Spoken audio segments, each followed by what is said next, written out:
ಇಡೀ ದೇಶದಲ್ಲಿ ಕರ್ನಾಟಕ ರಾಜ್ಯ ಇವತ್ತು ನ್ಯಾಷನಲ್ ಹೈವೇ ಅಭಿವೃದ್ಧಿನಲ್ಲಿ ಬಹಳ ಹಿಂದುಳಿದಿದೆ. ಕಾರಣ ಏನಪ್ಪಾ ಅಂತ ಹೇಳಿದ್ರೆ ರಾಜ್ಯ ಸರ್ಕಾರ ಲ್ಯಾಂಡ್ ಅಕ್ವಿಸಿಷನ್ ವಿಚಾರದಲ್ಲಿ ಆಸಕ್ತಿಯನ್ನು ತೆಗೆದುಕೊಳ್ತಾ ಇಲ್ಲ. Because of the delay in land acquisition ಇವತ್ತು ನಮ್ಮ ರಾಜ್ಯದಲ್ಲಿ ಇವತ್ತು ನ್ಯಾಷನಲ್ ಹೈವೇಗಳು ಕೂಡ ಸಮರ್ಪಕವಾಗಿ ಇವತ್ತು ವೇಗದ ಇದರಲ್ಲಿ ಇವತ್ತು ಅಭಿವೃದ್ಧಿ ಮಾಡೋದಕ್ಕೆ ಸಾಧ್ಯ ಆಗ್ತಾ ಇಲ್ಲ. ಇದು ರಾಜ್ಯ ಸರ್ಕಾರದ ನಡವಳಿಕೆ. ಪಾರ್ಕಿಂಗ್ ವಿಚಾರದಲ್ಲಿ ಟೋಯಿಂಗ್ ಅಲ್ಲಿ ಕ್ರಿಮಿನಲ್ ಕೇಸ್ ಹಾಕಕ್ಕೆ ರಾಜ್ಯ ಸರ್ಕಾರ ಹೋಗ್ತಾ ಇದೆ ಬೆಂಗಳೂರು ಪಾರ್ಕಿಂಗ್ ಅಲ್ಲಿ.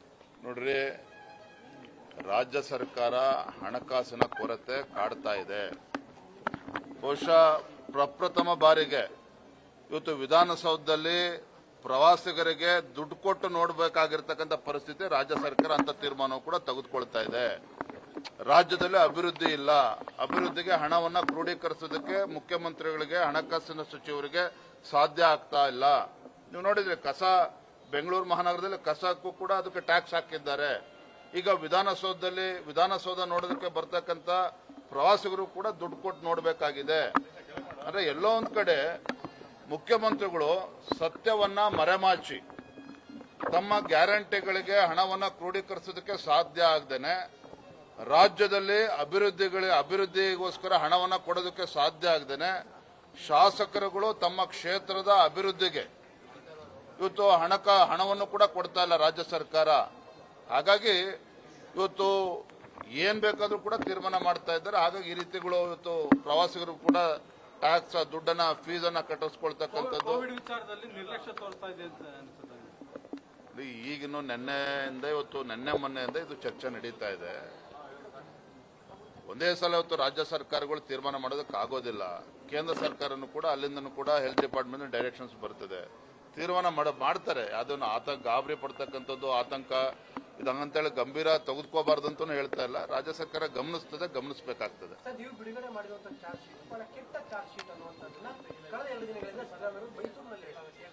ಸಿದ್ದರಾಮಯ್ಯನವ್ರು ಖುಷಿ ಪಡಿಸೋದಕ್ಕೆ ನಾವು ಚಾರ್ಜ್ ಶೀಟ್ ರಿಲೀಸ್ ಮಾಡಿಲ್ಲ. ಕಾಂಗ್ರೆಸ್ ಸರ್ಕಾರಕ್ಕೆ ಖುಷಿ ಪಡಿಸೋದಕ್ಕೆ ನಾವು ಚಾರ್ಜ್ ಶೀಟ್ ಅನ್ನ ನಾವು ರಿಲೀಸ್ ಮಾಡಿಲ್ಲ.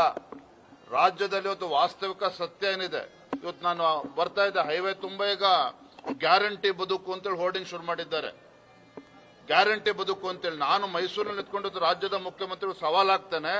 ಹಿಂದೆ ನಮ್ಮ ಬಿಜೆಪಿ ಸರ್ಕಾರ ಇದ್ದಾಗ ಯಡಿಯೂರಪ್ಪ ರಾಜ್ಯದ ಮುಖ್ಯಮಂತ್ರಿಗಳಿದ್ದಾಗ ಇದೇ ಮೈಸೂರು ಜಿಲ್ಲೆಗೆ ಅಭಿವೃದ್ಧಿಗೆ ಎಷ್ಟು ಸಾವಿರ ಕೋಟಿಗಳನ್ನ ಕೊಟ್ಟಿದ್ರು, ಸಿದ್ದರಾಮಯ್ಯನವರು ಮುಖ್ಯಮಂತ್ರಿಗಳಾದ್ಮೇಲೆ ಎಷ್ಟು ಸಾವಿರ ಕೋಟಿ ಕೊಟ್ಟಿದ್ದಾರೆ, ಚರ್ಚೆ ಮಾಡಲಿ ಇದನ್ನ.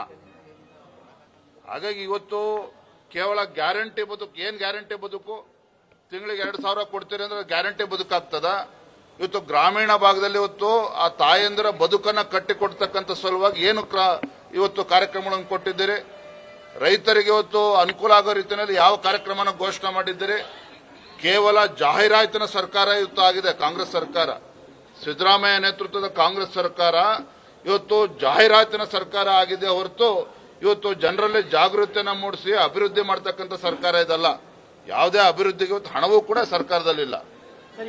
ರಾಮನಗರದ ಹೆಸರು ಬದಲಾವಣೆ ವಿಚಾರ ಇರ್ಬೋದು ಅಥವಾ ಬ್ರಾಂಡ್ ಅಂಬಾಸಿಡರ್ ಎಲ್ಲದನ್ನು ಕೂಡ ಸಿಎಂ ಬಹಳ ದೊಡ್ಡ ಮಟ್ಟ ಸಮರ್ಥನೆ ಮಾಡ್ತಾರೆ. ನಾವು ಮಾಡಿರುವಂತದ್ದು ಏನ್ರಿ? ಅಲ್ಲರಿ, ಈಗ ತಮನ್ನಾ ಭಾಟ್ಯ ಇವತ್ತು ಬ್ರಾಂಡ್ ಅಂಬಾಸಿಡರ್ ಮಾಡೋದಕ್ಕೆ ಇವತ್ತು ಬಹಳ ಪರಿಣಿತರು ಇದ್ರ ಬಗ್ಗೆ ಸಲಹೆ ಕೊಟ್ಟಿದ್ದಾರೆ ಅಂತ ಹೇಳಿ ಸಚಿವರು ಹೇಳಿಕೆ. ಯಾವ್ರ ಪರಿಣಿತರು? ಹೆಸರು ಹೇಳಿ ಇವರು. ಏನ್ ಇದ್ರಲ್ಲಿ ಪರಿಣಿತಿ ಏನ್ ಬೇಕಾಗಿದೆ? ನಮ್ಮ ರಾಜ್ಯದಲ್ಲಿ ಇವತ್ತು KSDL ಅಂತ ಸಂಸ್ಥೆಗೆ ಒಬ್ಬ ಬ್ರಾಂಡ್ ಅಂಬಾಸಿಡರ್ ಬೇಕು, ದೇಶದಲ್ಲಿ ಇವತ್ತು ಪ್ರಚಾರ ಕೊಡಬೇಕು ಅಂತ ಹೇಳಿದ್ರೆ ನಮ್ಮ ರಾಜ್ಯದವ್ರು ಯಾರಿಗೂ ಯೋಗ್ಯತೆ ಇಲ್ವಾಗಾದ್ರೆ ಅವ್ರಿಗಷ್ಟೇ ಯೋಗ್ಯತೆ ಇರೋದು. ಪರಿಣಿತರು ಅಂದ್ರೆ ಅಲ್ಲಿ ಯಾವ್ದ್ರಲ್ಲಿ ಪರಿಣಿತರು ಅದನ್ನು ಕೂಡ ಹೇಳಿ. ಜಮೀರ್ ಅಹಮದ್ ಇದಾರೆ, ಯಾರ್ಯಾರು ಇದಾರೆ ಅದ್ರಲ್ಲಿ ಪರಿಣಿತರು ಅಂದ್ರೆ ದಯವಿಟ್ಟು ಇದು ಗಂಭೀರವಾಗಿರ್ತಕ್ಕಂಥ ವಿಚಾರ. ನಾ ಆಗ್ಲೇ ಹೇಳಿದೆ, ಇವತ್ತು ಮೈಸೂರು ಮಹಾರಾಜರು ಹುಟ್ಟಾಕಿರ್ತಕ್ಕಂಥ ಸಂಸ್ಥೆ ಇದು. ಇಂಥ ಒಂದು ವಿಚಾರದಲ್ಲಿ ಈ ರೀತಿ ಹಗುರವಾಗಿ ಇವತ್ತೇನೋ ತೀರ್ಮಾನ ಮಾಡ್ತಕ್ಕಂಥದ್ದು ರಾಜ್ಯಕ್ಕೆ ಮಾಡ್ತಕ್ಕಂಥ ಅಪಮಾನ, ಇದು ಕನ್ನಡಿಗರಿಗೆ ಮಾಡ್ತಕ್ಕಂಥ ಅಪಮಾನ. ಇದು ಎಲ್ಲವೂ ಕೂಡ ಮಾತನಾಡಿದ್ದೇನೆ, ನೀವು ತಡವ ಬಂದ್ರಿ. ಇವತ್ತು ಬೆಂಗಳೂರು ಮಹಾನಗರ ನೋಡಿ, ಇವತ್ತು ಬೆಂಗಳೂರು ಮಹಾನಗರ ಇವತ್ತು ಇಡೀ ಜಗತ್ತಲ್ಲಿ ಇವತ್ತು ಬೆಂಗಳೂರು ಅಂತ ಹೇಳಿದ್ರೆ ಇವತ್ತು ರೆಕಾಗ್ನೇಷನ್ ಇದೆ. ಅದು ರಾಮನಗರ ಅಂತ ಹೇಳಿದ್ರೆ ಇವತ್ತು ಎಲ್ಲೋ ಒಂದ್ ಕಡೆ DK ಶಿವಕುಮಾರ್ ಅವ್ರಿಗೆ ಮುಜುಗರ ಆಗ್ತಾ ಇದೆ. ಹಾಗಾದ್ರೆ ನಾವು ರಾಮನಗರ ಅಂತೇಳಿ ಹೆಸರು ಕರೆಯೋದಕ್ಕೆ ಅವ್ರಿಗೆ ಯಾಕತ್ವಾ ಆ ರಾಮನಗರದಲ್ಲಿ ರಾಮ ಅಂತ ಇದೆಯಲ್ಲ ಅದಕ್ಕೇನಾದ್ರು ಅವ್ರಿಗೆ ಮುಜುಗರ ಆಗ್ತಾ ಇದೆ. ಹಾಗಾದ್ರೆ ಈ ರೀತಿ ಮನಸೋ ಇಚ್ಛೆ ರೀತಿ ರಾಜ್ಯ ಸರ್ಕಾರ ತೀರ್ಮಾನ ಮಾಡ್ತದೆ ಅಂತ ಹೇಳಿದ್ರೆ ರಾಜ್ಯದಲ್ಲಿರ್ತಕ್ಕಂಥ ಇವರು ರಾಜ್ಯದಲ್ಲಿರ್ತಕ್ಕಂಥ ಎಲ್ಲ ಜಿಲ್ಲೆಗಳಿಗೂ ಕೂಡ ಹಾಗಾದ್ರೆ ಬೆಂಗಳೂರು ಅಂತ ಹೆಸರು ಸೇರಿಸಲಿ. ಹಾಗಾದ್ರೆ ಬೆಂಗಳೂರು ದಕ್ಷಿಣ ಅಂತೇಳಿ ಇವತ್ತು ರಾಮನಗರ ಜಿಲ್ಲೆಗೆ ಹೆಸರನ್ನ ಇಟ್ಟಿದ್ದಾರೆ. ಇವತ್ತಂತ ಒಂದು ಐತಿಹಾಸಿಕ ಹಿನ್ನೆಲೆ ಇರತಕ್ಕಂಥ ರಾಮನಗರ ಜಿಲ್ಲೆ ಇವತ್ತು ಹೆಸರು ಬದಲಾವಣೆ ಆಗಿದ ತಕ್ಷಣ ಇವ್ರು ರಿಯಲ್ ಎಸ್ಟೇಟ್ ಮಾಡಕ್ಕಂಗ ರಾಜ್ಯ ಸರ್ಕಾರ ಇರೋದು. ಹಾಗಾದ್ರೆ ಏನ್ ಮಾಡ್ತಾರೆ ಅಭಿವೃದ್ಧಿ ಅಂತ ಹೇಳಿದ್ರೆ? ಸರ್, ಹೆಸರು ಬದಲಾವಣೆಯಿಂದ ಏನು ಉದ್ದೇಶ ಇದೆ ಸರ್? ಇಷ್ಟು ಹಠ ಮಾಡಿ ಹೆಸರು ಬದಲಾವಣೆ ಮಾಡ್ಕೊಂಡಿದ್ದಾರೆ, ಏನು ಉದ್ದೇಶ ಸರ್ ಹಾಗಾದ್ರೆ? ಈಗ ಒಂದು ಅದು ಯಾರ್ಯಾರು ಎಷ್ಟೆಷ್ಟು ಆಸ್ತಿ ಮಾಡಿದಾರೆ ನೋಡೋಣ, ಆಮೇಲೆ ಉದ್ದೇಶ ಏನಂತೇಳಿ ಗೊತ್ತಾಗ್ತದೆ ಬರೋದ್ರಿಂದ. Thank you. ಯದುವೀರ್ ಅವರನ್ನ ಬ್ರ್ಯಾಂಡ್ ಅಂಬಾಸಿಡರ್ ಮಾಡಬೇಕು ಅಂತ ಹೇಳಿ ಸೋಷಿಯಲ್ ಮೀಡಿಯಾದ ಒಂದಷ್ಟು ಫೋಟೋಸ್ಗಳು ವೈರಲ್ ಆಗ್ತಿದೆ ಸರ್. ಅಭಿಯಾನ ಶುರುವಾಗಿದೆ ಸರ್. ಮೈಸೂರು ಸ್ಟಾರ್ಟ್ ಅದ್ರ ಬಗ್ಗೆ ಈಗಾಗಲೇ ಚರ್ಚೆ ಮಾಡಿದ್ದೇನೆ, ಈಗಾಗಲೇ ಅನೌನ್ಸ್ ಮಾಡಿದ್ದಾರೆ. ಈ ರಾಜ್ಯ ಸರ್ಕಾರಕ್ಕೆ ಪ್ರಾಮಾಣಿಕವಾಗಿರ್ತಕ್ಕಂಥ ಕಳಕಳಿ ಮತ್ತು ಕಾಳಜಿ ಆ ಸಂಸ್ಥೆ ಬಗ್ಗೆ ಇದ್ದಿದ್ದೇ ಆದ್ರೆ ಇದೇನು ಸಿದ್ದರಾಮಯ್ಯ ಹುಟ್ಟಾಕಿರ್ತಕ್ಕಂಥದ್ದು KSDL. ನಾಗಲೇ ಹೇಳಿದೆ, ಮಹಾರಾಜರ ಕಾಲದಲ್ಲಿ ಅವರ ಒಂದು ಕನಸಿನ ಕೂಸಿದು. ಈ ರೀತಿ ಒಂದು ಇತಿಹಾಸ ಇರ್ತಕ್ಕಂಥ ಇಂಥ ಸಂಸ್ಥೆಗಳನ್ನ ಉಳಿಸ್ಕೊಂಡು ಹೋಗ್ತಕ್ಕಂಥದ್ದು ಆದ್ಯತೆ ನಾನು ಒಪ್ಕೊಳ್ತೇನೆ. ಆದ್ರೆ ಅದನ್ನ ಕನ್ನಡಿಗರು ಯಾಕೆ ಸಿಗ್ಲಿಲ್ಲ ಸಿದ್ದರಾಮಯ್ಯನವ್ರಿಗೆ?